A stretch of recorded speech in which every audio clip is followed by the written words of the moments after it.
뭐 다른 정당이 살아날 거냐 아니냐 이 기로에 놓였는데 그래도 뭐라도 속 시원하게 한번 해봐라 이렇게 생각하시는 분들이 많았던 것 같아요. 그동안 이재호는 뭐든지 하면은 뭐 죽을 힘을 다해서 한다. 이거는 국민들이 인정해 주신 것 같아요. 어쨌든 가만히 앉아서 점잖게만 하는 것보다는 뭐라도 좀 열성적으로 한번 해봐라 이러신 거 아닌가 싶습니다. 지금 이제 벌써 얘기가 되고 있는 분들이 좀 있고 최근에 어떤 단체인데요. 어느 단체라고 얘기하면 너무 특정이 돼서 이제 A 단체라고 얘기하겠습니다. 전국에 회원이 아주 수천 명이 있는 전문직 단체입니다. 여성 전문직 단체에서 지도부가 저희를 접촉해 왔는데 자기들 단체 안에 정치에 관심이 있는 사람이 한 30명 모였다. 그래서 이분들이 바른정당과 어떻게 보면 네트워크를 하기를 원하니까 한번 만나자 이렇게 연락이 왔습니다. 그래서 저희는 일단 지방선거에 관심이 있으신 분들이라고 해서 그분들을 일단 만나 뵙고 그분들 중에 상당수를 영입할 계획을 갖고 있습니다. 이런 식으로 접촉이 많이 옵니다. 저희도 찾아 나서지만 저희가 워낙 방을 많이 붙였더니 저희에게도 연락들을 주시는 분들이 꽤 있습니다. 이렇게 보수의 대수혈을 현역 정치인 중에서 바른정당 소속이 아닌 바른정당 밖에 있는 분들도 모시지만 아직 정치를 하지 않는 분들 중에 앞으로 관심이 있는 분들 그런 정치 꿈나무들을 대거 수혈을 하겠습니다. 있는데 뭐 제가 이거를 이제 그분이 완전히 이제 결정이 확정이 돼서 영입되는 날 발표할 수밖에 없고 지금은 뭐 누군지 이름을 밝히기는 좀 그렇습니다. 몇 분이 계십니다. 예. 그런 분들을 저희가 이제 잘 얘기를 하고 또 이제 저희가 어떤 가치 어떤 노선 이것을 공유하고 있는지 정확하게 확인하고 그리고 모셔오는 작업을 지금 이제 하고 있지요. 그런 영향이 있었던 것 같아요. 저도 사실 그때는 그렇게 영향을 미쳤는 줄 몰랐는데 저희 안에 계시는 13분이 탈당을 하실 때 그런 말이 좀 나왔죠. 예, 후보한테 사퇴해라. 우리 저쪽 당으로 다 합하자. 이런 얘기를 하시는 분들이 그 주장을 하셨죠. 탈당을 한 이유가 강기문 총장 옹립해서 대통령 만들고 집권하겠다는 생각으로 탈당했던 거다 이렇게 얘기하신 분들이 있었죠. 자, 그런 생각을 갖고 탈당한 분이 있구나 그때 처음 알았습니다. 저와 저뿐만이 아니라 제가 알고 있는 저와 가까운 분들은 탈당을 할 때 이 소위 말하면 낡은 보수 이 오랫동안 내려오는 그 집단이 가지고 있는 참 한 사람의 또는 몇 사람의 힘으로는 깨기 어려운 수십 년간 내려온 공고한 그 구조와 문화가 있거든요. 그 안에서는 개혁이 무망하다라고 이제 저희가 정말 사람이 할 건 다 해봐 보고도 안 돼서 아 결국은 안 되겠구나 하고 새로 나왔는데요. 어떤 문화를 말씀을 드리냐면 굉장히 이제 옛날 사당합당으로 민주화 세력과 군부 세력이 하나로 합해진 그 후신이 지금의 과거의 새누리당이었고 지금의 자유한국당이잖아요.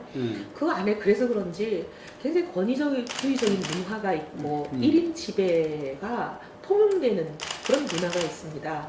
그래서 예를 들어 의총 같은 것도 늘 보면 제가 굉장히 그 놀랍고 받아들이기 어려웠던 부분 중에 하나가 의총이라고 하면 의원의 총의를 모으는 거니까 토론이 있고 그래서 결론이 나야 되는데 항상 의총에 가보면은 그냥 당대표, 원내대표, 뭐 사무총장, 정책의장 몇 분 당직자가 그냥 말씀하세요. 일종의 교시를 내려요.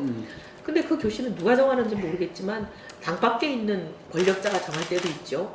그렇게 해가지고 우리가 전혀 참여하지 않은 결론을 그냥 공지를 합니다. 의총에서. 의원의 총의를 모으는 게 아니라 의원들에게 그냥 일반적인 교시 명령 하나를 하고 그 뜻에 반하는 얘기를 하게 되면 징치를 당하고 심지어 배신자란 낙인까지 찍히고 이렇게 하는 이 문화와 구조는 이게 바뀌지 않으면은 국민들로부터도 신뢰와 사랑을 받을 수도 없고 결국 그 문화 때문에 박근혜 대통령의 탄핵이란 이런 결론이 나오는 거잖아요. 누구도 그 내려오는 지시 하나에 대해서 이 토를 달지 않고 문제 제기하지 않고 이게 어떤 나쁜 결과를 가져올 거다 입도 못 대게 하고 입대는 사람들은 전부 다 그냥 쫓아내버리고 공천 탈락시켜버리고 이러는 문화 속에서는 제2, 제3의 박근혜만 계속 나올 뿐 이게 바뀌지 않는다라는 생각에 저희는 탈당을 한 거죠. 항상 그런 논리로 개혁을 막아왔고 항상 그런 논리로 광고한 문제를 그냥 온전시켜왔거든요. 근데 이대로 계속 가면 이제 보수는 사라질 수밖에 없습니다. 보수의 멸종이죠. 그러니까 보수의 멸종으로 갈 수밖에 없습니다. 이미 이제 국민들도 이제 많이 아셨잖아요. 보수가 이런 문제를 안고 있구나. 근데 이 문제가 고쳐지지 않으면 보수에게 신뢰와 사랑을 줄 생각이 없다는 게 국민 대다수의 생각입니다. 태극기를 중심으로 않고 한 줌밖에 안 되는 그분들을 제외한 나머지 95%의 생각이 그런 거잖아요. 근데 이분들이 소위 그 자유한국당을 비롯한 소위 말하면 태극기 세력을 중심으로 하는 그분들의 그 강고한 생각을 받아들여 줄 리가 없잖아요.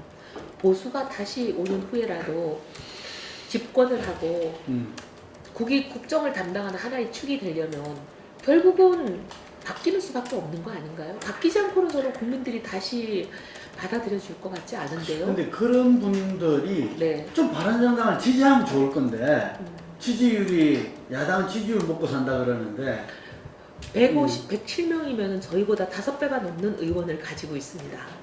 5배가 넘는 의원을 가지고도 저희보다 지지율이 떨어졌다가 조금 올라왔다 이러고 계시잖아요. 결국 그분들은 이미 소멸의 길로 간다는 길을 보여주고 있는 거잖아요. 50%가 넘는 지지율을 가졌던 게 불과 몇 달 전입니다. 그 세력은. 근데 점점 내려와서 드디어 자기들이 5분의 1도 안 되는 의석을 가진 아주 작은 정당에게도 벌써 뒤지고 있는 거잖아요. 이건 영원히 지금 소멸의 길로 가는 거죠. 근데 그게 이제 지지율이라는 게 그렇습니다. 결국 사람들의 마음이 빗방울이 바위를 두드려서 결국 바위에 구멍이 나는 그런 이치와 같다고 생각합니다.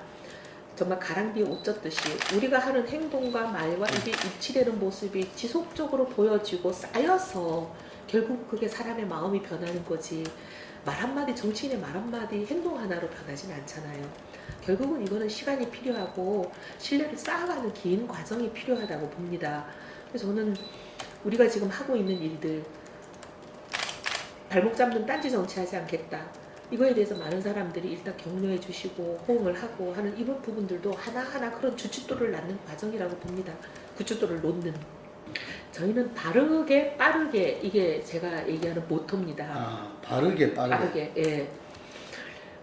마크롱이든 고이케든 보면은 의석이 사실 없는 마크롱도 또 의석이 부족한 고이케도 국민들의 마음을 얻는 게 지금 이 21세기 정치에는 중요한 거지 의석이 중요한 건 아니라고 봅니다. 근데 국민들은 이제 뭘 보시냐면은 그래서 누가 통과를 시켰냐, 누가 결정적으로 막았냐, 이거보다 누가 무슨 소리를 하고 어떤 정치를 하겠다는 거냐, 그리고 그 말이 행동과 일치하냐, 이걸 보시는 거잖아요. 그래서 저희는 지금 의석 20석을 가지고 국회에서의 모든 그 법안 통과나 예산에 있어서 결정력을 갖기는 어렵습니다. 그러면 우리가 국민들이 원하는 목소리, 국민들이 보시기에 바른 목소리를 내자. 근데 이게 왜 그럼 그동안 바른정당이 낸 목소리를 국민들이 기억을 못 하시나 봤더니 저희가 좀 늦었어요. 늘 보면 다른 정당이 입장을 발표하고 저희가 입장을 발표하는 경우가 꽤 있었어요. 다른 정당이 하고 나서 늦게 하면은 국민들 기억 속에 남질 못해서 우리는 바른 목소리를 내는데 한 발 빠르게 내자. 다른 정당 입장을 정하기 전에 우리는 빨리빨리 내자. 그래서 요즘 보면 논평이나 이게 거의 실시간으로 나와서 기자들이 놀랍다고 그래요. 청와대가 뭘 발표하든지 정부가 뭘 발표하면 우리는 거의 20분, 30분 안에 논평이 나가거든요. 적통 경쟁이란 제가 쓴 말이에요. 적통 경쟁이라는 그것도 언론에 쓰는 거. 예, 저 사람들을 뭐 경쟁자로 인정해 준다는 건데 그게 아니고 그러니까 당연히 저 사람들은 소명할 정당이기 때문에 저희가 본진이 되는 거예요. 뭐 경쟁할 것도 저희는 별로 없다고 생각하는데 어찌됐거나 언론이 그렇게 계속 붙이셨는데 저희는 국민들, 대한민국 국민들이 정말 간단한 분들이 아니라고 생각하고요. 지금까지 우리 대한민국 역사를 보면은 항상 그 집단 지성이 발휘되고 대한민국이 발전하는 방향으로 이 힘이 갔습니다. 근데 지금 보면 이 낡은 보수가 대한민국의 미래가 아닌 건 분명하거든요. 그럼 대한민국이 발전하는 방향으로 결국 갈 거라고 저는 현명함을 믿는데 결국 그럼 그 방향은 저희니까 진보 쪽에서는 진보에 건강한 진보가 있어야 되는 거고 보수는 또 건강한 보수가 있어야지 그렇죠. 대한민국이 균형되게 건강하게 날 수 있는 거잖아요. 그럼 보수에 지금 두 세력이 있는데 한 세력은 도저히 대한민국의 미래라고 볼 수 없는 세력이고 대한민국이 그쪽으로 갔다가 대한민국도 쇠락하고 몰락할 수밖에 없는 거잖아요. 그래서 저는 이 대한민국의 집단지성의 힘을 믿기 때문에 결국 저희 쪽으로 옮겨올 것이다 이렇게 믿고 있습니다. 그리고 그 대신 저희가 그걸 빨리 하루라도 더 빨리 땡기기 위해서 죽을 힘을 다하는 거죠. 그래요. 3당은 큰 틀에 있어서 공감대를 이미 이루었습니다. 네. 국회 개원특위에 각 당이 공식 입장으로 제출한 문건 자체가 이미 공감대가 돼 있어요. 네. 그렇다고 그러더라고요. 네, 그래서 그건 이제 정부 여당이 받아들이기만 하면 일은 끝나는 겁니다. 네. 이게 받아들이냐 마냐 이게 정말 개헌을 국민 앞에 약속했던 대통령의 진정성을 시험할 수 있는 리트머스 시험지죠. 그래서 4명 중에 3명이 일단 개헌을 찬성한다는 거고 권력 구도는 혼합형으로 가자는 거고 그 혼합형이 바로 야3당이 지금 공감의 틀을 이루고 있는 똑같은 방식입니다. 그렇죠. 예. 예. 그런데 그 문재인 대통령은 본래는 그 4년 중임 대통령제. 예, 근데 대통령이 이제 국민의 뜻을 따르시면은 이게 일이 쉽게 풀리죠. 그리고 대통령이 국민의 뜻을 따르겠다고 약속하셨잖아요. 왜냐하면 그 헌법이 개정된다 하더라도 지금 문재인 대통령부터 적용되는 게 아니라 다음 대통령부터 적용되니까 문재인 대통령이 그걸 마다할 이유는 없어 보이고요. 자기 임기는 보장되는 거네. 그러니까. 아니 그럼요. 그러기도 하고 그 다음에 그 몇몇 문제가 심각하다고 야권이 반대하는 장관을 임명하실 때 60% 넘은 걸 가지고 여론조사에서 국민의 뜻이기 뜻이다. 때문에 받아들인다 그러셨고 그렇죠. 야당 보고 따르라 그러셨거든요. 그럼 75%가 넘게 국민의 뜻이 있으면 이번엔 대통령이 받아들이시는 게 순서 아닐까요? 걱정입니다. 근데 이게 이제 네. 국회 120에서 1당의 지위를 정하고 있는 저 여당이 대통령에 의해서 상당히 좌지우지 되는 당 아닙니까? 대통령의 의지가 결정적이죠. 만약에 이 스케줄이 기한대로 계획대로 못 간다면 결국은 대통령의 진정성이 없었다라고 결론 낼 수밖에 없습니다.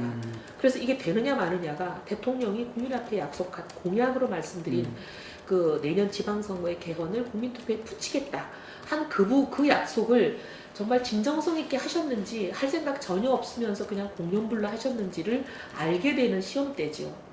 그게 일리가 있습니다. 아, 예. 승자 독식으로 예를 들면 뭐 한두 표를 이겼는데도 그냥 이겨버리니까 전체적으로 국민들에게서 받은 지지율은 A당이 압도적으로 높은데도 몇 개 이제 결정적인 박빙의 승부를 다투는 지역에서 B당이 이겨버리면 의석수는 B당이 압도적으로 많아버리는 어떻게 보면 굉장히 국민 입장에서는 불합리하다고 느끼는 왜 우리 민의대로 우리 뜻대로 국회가 구성되지 않느냐 불만스러우신 거잖아요.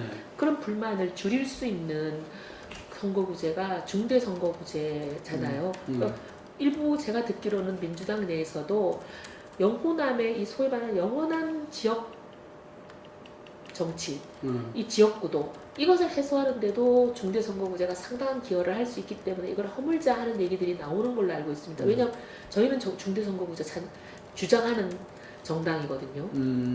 저희는 선택과 집중을 하려고 그래요. 예. 선택과 집중이란 단어를 여기저기서 듣게 되시는데 저희가 의석이 지금 그렇게 크지 않은 정당이고 당의 당력이라는 것도 다른 거대 정당 수십 년이 되어서 뿌리가 깊이 내려있는 정당하고는 비교하기가 좀 어려운 면이 있습니다. 신생 정당이다 보니까. 그럼 이걸 가지고 전국에 있는 수천 명의 그 모든 후보를 다 지원하겠다고 하다 보면 다 지원이 약해가지고 성과를 얻기가 어려울 수 있어요. 그래서 일종의 이제 상징적인 저희 입장에서 후보들을 정할 거예요. 그런 후보들을 아주 선택과 집중으로 저희는 승부를 거기서 보려고 그래요. 국민들 머릿속에는 단체장 몇 개 건졌냐. 국회의원 보궐선거가 같은 날 이루어지잖아요. 국회의원 보궐선거 몇 개 건졌냐. 이게 어떻게 보면 굉장히 상징적입니다. 그렇죠. 네. 예. 일일이 건건이 다 모든 거에 모든 재원과 모든 시간과 모든 물질을 다 쏟아 붓는 것보다는 선택과 집중해서 효과를 거두는 게 저희한테는 맞는 전략이 아닌가 생각합니다. 우리만 안 하는 게 아니라 그분은 민주당만 하셨어요. 예. 양당 구도라고. 예, 양당 구도. 그럼 본인이 그렇게 원하는지 모르겠지만 정치라는 것은 국민을 통합하고 100% 대한민국을 품고 가는 게 정치입니다. 근데 그렇게 자기가 놀고 싶은 사람만 같이 놀아가지고 정치가 되겠습니까? 반쪽짜리 정치죠. 그럼 수해 지원을 왜 오늘은 안 가시고 어제는 왜 안 가시고 일요일 3일 전에 그날 수해가 난 날은 왜 봉사 안 하시고 굳이 대통령이 오라는 그 한두 시간에만 수해 봉사를 하셔야 되는 거예요. 수해 봉사는 지난 일요일, 월요일, 화요일 수없이 할 수 있는 시간들도 많았는데 안 하셨고 그 다음에 또 앞으로도 지금 수해는 금방 복구가 되지 않고 상당히 일손이 많이 필요합니다. 저희 바른정당도 지금 내려갔다 오고 했는데 그거 계속 할 일이죠. 그 대통령이 청와대에 부르는 그 시간에만 할 일은 아니죠. 없으셨는데요. 네. 제가 뉴스 검색을 안 해봐서 있었는지 모르겠는데 없었죠. 예. 근데 왜냐하면 저는 좀 그런 참 답답하고 안타까운 생각이 들었습니다. 지금 이제 청와대 회동을 영수회동을 하자는 이유가 한미 정상회담, G20 정상외교에 대한 결과를 설명하고 그 다음에 또 앞으로 한미 FTA 재협상이다 뭐다 국익을 위해서 해야 될 여야가 머리를 맞대고 대한민국을 위해서 함께 논의해야 될 일이 있는 거 아니겠습니까? 그에 대해서 서로 의견을 좀 듣겠다는 취지로 청와대 회동을 하자는 건데 6년 전에 내가 뭘 할 때 반대하지 않았냐? 그러면서 안 가겠다고 하는 게 이게 과연 좋은 일인가? 지금은 바로 어제 화가 나는 일이 있었더라도 툭 털고 개인적인 감정은 개인적인 사사로운 감정으로 가슴에 묻고 와서 대한민국을 위해서 전진하고 앞으로 나갈 때죠. 107명 의원의 구성이 어떻게 되어 있냐면요. 7, 80명이 초선 아니면 최선입니다. 근데 2012년, 16년 박근혜 전 대통령께서 당에 계실 때 전권을 갖고 100% 권한을 갖고 본인이 공천하신 분들인데 우리 박근혜 전 대통령님의 인사 기준 원칙 아시잖아요. 내 말 잘 듣고 토한다 할 사람. 그래서 이분들은 그냥 소위 말하면 1인 지배와 복종 이런 거에 굉장히 순응해 있고 당의 개혁이다 이런 걸 목소리를 내는 거 보셨습니까?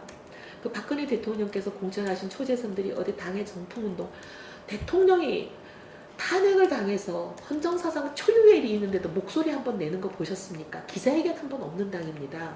그런 당이 지금 무슨 자정이며 개혁이며 가능하겠습니까? 불가능입니다. 근데 이 소위 말하면 7, 80명에 해당하는 수능적인 초재선을 딱 쥐고 있는 사람들은 누구냐면 다선의 친박 주류들이거든요. 이 사람들이 당의 주인입니다. 그분들이 딱 당을 쥐고 있는데 홍준표 대표라는 한 분의 힘으로 어려울 겁니다. 휴먼 진보라고, 휴먼 보수라고 저는 생각을 하는데요. 보수의 성향을 갖고 있지만 지금은 활동하지 않고 일종의 휴화선 상태에 들어가신 휴면 그런 분들인데 사실은 지금 보면 이제 보수의 토양이 초토화된 거잖아요. 보수 대통령의 실패로 그러다 보니까 부끄러운 보수 어디 나가서 내가 보수라는 말을 도저히 할 수 없는 이런 사회적인 분위기 이런 게 형성이 돼버렸습니다. 근데 새로운 보수 당당하고 깨끗한 보수 이런 보수들이 나와서 힘이 생겨지면 그때는 이제 내가 보수다라고 또 커밍아웃을 다시 하시면서 나올 분들이지요. 저는 그렇게 봅니다. 근데 이제 두 세력이 있는데 한 세력은 부끄러워서 도저히 지지를 못하겠고 한 세력은 보니까 아직 힘이 미약해서 또 보수들은 보면 굉장히 진보와 다른 또 성향이 하나가 있는데요. 될 사람 찍어주고 될 사람 밀어주고 이런 게 있거든요. 돼야 될 사람을 용기 있게 결단해서 밀어주고 어려운 길을 같이 가는 그런 분들보다는 좀 약간 이렇게 안주하는 스타일들입니다. 워낙 기득권도 많이 갖고 있는 분들이고 하다 보니까 굉장히 고난을 무릅쓰고 돌을 맞으면서도 옳은 길이기 때문에 이 길을 간다 이런 분들은 적어요. 그러니까 관망하시는 겁니다. 누가 이길 건지. 보수 자체가 그렇다는 거죠. 그런 분들이 많아요, 성향이. 그러니까 그런 분들은 대부분 지금 그냥 관망하고 계시는 거예요. 그래서 이제 누가 더 세력이 세지는 걸 보고 어느 정도 이렇게 판정이 나면 그때는 이제 제가 보기에는 커밍아웃해서 보수라는 것을 말씀하실 분들 같은데 그분들이 부끄러운 보수가 이기면 숨어있고 여전히 안 나오시죠. 말씀하기 부끄러우니까. 근데 당당하고 깨끗한 보수가 이기면 그때는 이제 나오시는 거죠. 저희는 그렇게 생각합니다. 왜냐하면 소위 말하면서 낡은 보수가 보수의 본류가 되어버리면 나머지 한 90%의 국민이 절대로 이 사람들에게 마음을 열지 않습니다. 근데 5년 후에 선거를 한다고 칠 때 90%가 등 돌리는 10%를 가지고 무슨 수로 집권을 하며 보수가 승리를 하겠습니까? 그런 정도의 보수를 가지고는 이 소위 휴면하고 활동하지 않는 이 보수들도 자기가 보수라고 말씀도 못 하실걸요? 결국은 당당하고 깨끗하고 새로운 보수가 이겨야 이 보수 경쟁에서 이겨야 이분들이 내가 보수다 하고 나오기도 하고 힘도 실어주고 결국 이렇게 해서 나중에 50%를 목표로 할 수 있지 않나 이렇게 생각하는 거예요. 경제 정책이 이제 워낙 복잡하고 다양하다 보니까 경제 민주화 관련된 것만 있는 건 아닌데요. 여러 줄기가 있지 않겠습니까? 경제 민주화 관련된 줄기는 저는 뭐 그렇게 크게 반대하거나 할 것들을 아직 발견을 못했습니다. 특히 공정거래위원회를 중심으로 가는 불공정한 지금까지의 관행을 타파하는 이 문제들은 상당히 이렇게 순조롭게 가고 있는 것 같아요. 그래서 지금까지는 지켜보고 있는 편이고요. 나머지 또 다른 정책들이 있잖아요. 뭐 부동산 정책도 있고 사실 원전 저것도 경제 문제와 관련이 돼 있고 여러 가지 이제 덩어리들이 있는 건데 다른 부분에 있어서는 좀 일머리가 미숙한 거 아닌가 하는 걱정을 하고 있죠. 의지나 이렇게 자세 이런 건 굉장히 충천에 있는데 참여정부가 비판받으면 큰 게 무능인데 그게 이제 제가 부동산 정책을 보면서 그런 생각을 좀 했는데요. 원전도 마찬가지. 어떻게 보면은 뭘 하겠다 방향 설정에 대해서 공감을 해요. 이런 원전도 소위 말하면 미세먼지다 뭐다 이제 여러 가지 환경 오염을 일으키는 물질들을 줄이는 방향으로 가겠다. 그래서 이게 이제 줄어들면은 그 공간을 빈 공간을 신재생 에너지를 개발해서 채우겠다. 동의하죠. 동의하는데 신재생 에너지가 개발돼서 이 어마어마한 원전이 발전해내던 그 전기량을 생산할 정도까지 가려면 장구한 세월이 필요한 거 아니에요. 당장 태양광이 지금 쓸 수 있는 게 아니잖아요. 근데 그 장구한 세월을 그냥 감안을 안 하고 당장 원전을 닫아버리겠다라고 하면 수요와 공급의 이 어마어마한 차질 때문에 전기가 모자랐을 때 생기는 그 어마어마한 재앙은 어떻게 감당을 할 거냐 하는 부분을 굉장히 그런 부분이 국민을 불안하게 만들죠. 그래서 일머리가 좀 불안하다 이런 걱정이 좀 되죠. 그러니까 전문가를 불신해서 여러 의견을 듣겠다는 좋은데 그렇다고 갑자기 닫아버리면 어디서 전기를 생산합니까? 그래서 저는 좀 답답한 걸 보면서 무슨 생각을 하냐면 지금 이제 대통령의 목적은 원전을 줄이겠다가 1차 목적이 아니고 미세먼지다 환경 오염을 줄이기 위해서 삶의 질을 편안하게 해드리겠다는 게 더 1차적인 목적 아니에요? 그러면 지금 보면 탄소 발전 있잖아요. 석탄 발전. 이 일산화탄소를 많이 만들어내는 이거가 오히려 더 주범이거든요. 그러니까 석탄 발전을 먼저 닫고 그 다음에 원전은 신생에너지를 개발해 나가면서 그 신생에너지에서 전기를 발전해 나갈 수 있는 양에 맞춰서 조금씩 단계적으로 줄이는 게 훨씬 현명하지. 지금 저렇게 갑자기 닫아버린다고 선언을 하시면 저 공급 차질을 어떻게 하죠? 40%나 되는 갑자기 전기를 전체 전기의 40%나 되는 전기를 어디서 갑자기 생산합니까? 근데 이제 경제계가 얘기하는 것도 좀 과장이 돼 있지만 특히 이제 기업들이 좀 엄살을 피는 것도 있죠. 하지만 100% 엄살은 아니고 약간 엄살이 있는 건 맞아요. 그래서 이걸 너무 급격하게 가는 것보다 급격하게 가다 보면은 부담이 너무 급격하게 늘어서 감당을 못하는 경우가 있지 않습니까? 그때 이제 주로 이제 경제계라고 하는 소위 대기업이나 중소 이런 데가 힘든 게 아니라 그렇죠. 진짜 힘든 거는 1인 사업장, 영세 사업장 이런 분들이잖아요. 근데 이런 분들은 진짜 타격을 많이 입어요. 타격을 입으니까 이런 분들에 대해서 정부가 이제 도와주겠다고는 하지만 올 한 해는 그러면 도와준다고 치고 이게 이제 지금 정부가 얘기하는 그 계획대로 가려면 내년, 후년 계속 이런 식으로 거의 한 16%, 17%는 올라야 되거든요. 이거를 매년 감당할 수가 있겠어요, 정부가? 굉장히 어려운 일입니다. 거기다가 영세 사업자가 부담을 느끼고 힘들어지게 되면 고용을 또 안 할 경우가 있잖아요. 그러니까 지금 현재 고용돼 있는 사람도 내가 해고되지 않을까 하는 불안감을 느끼는 분들도 있고 또 채용을 기다리고 있는 사람들이 내 채용의 문이 닫히는 거 아닐까 불안한 사람들도 있는 건 사실입니다. 그러니까 이 양쪽을 잘 절충을 해서 너무 급격하고 급진적으로 가지 않았으면 좋겠습니다.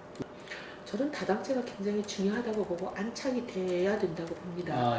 그래서 이 안착을 시키기 위해서 어떻게 보면 우리 사회가 함께 노력해야 될 부분이 있다고 보죠. 왜냐하면 이제 우리 양당제를 상당히 오랫동안 해왔는데 그러다 보니까 흑백 말고 중간이 쓸 자리가 없잖아요. 어떻게 보면 선택을 강요당하는 거잖아요. 한쪽에 있는 소위 보수라고 이름하는 분들은 걸핏하면 자기가 싫은 사람, 자기 경쟁자를 빨갱이 딱지 붙이고 종북몰이 하는 이런 분들이 있는데 사실 그분들하고 생각이 같지 않아요. 근데 또 한쪽으로는 보면 대북 문제에 있어서 완전히 이제 그 대화만이 만능이라고 생각하고 저렇게 북한이 탄도미사일을 쏘아가면서 어떻게 보면 북핵의 완전히 완성이 개발이 완성된 단계까지 진입하는 것 같고, 그러면서도 도발을 멈출 생각이 전혀 없이 저렇게 위협을 하는데도 어떻게 보면 실익이 없다고 생각이 되는 대화에 자꾸 매달리는 걸 보면서 또 불안한 이런 계층들이 상당히 있거든요.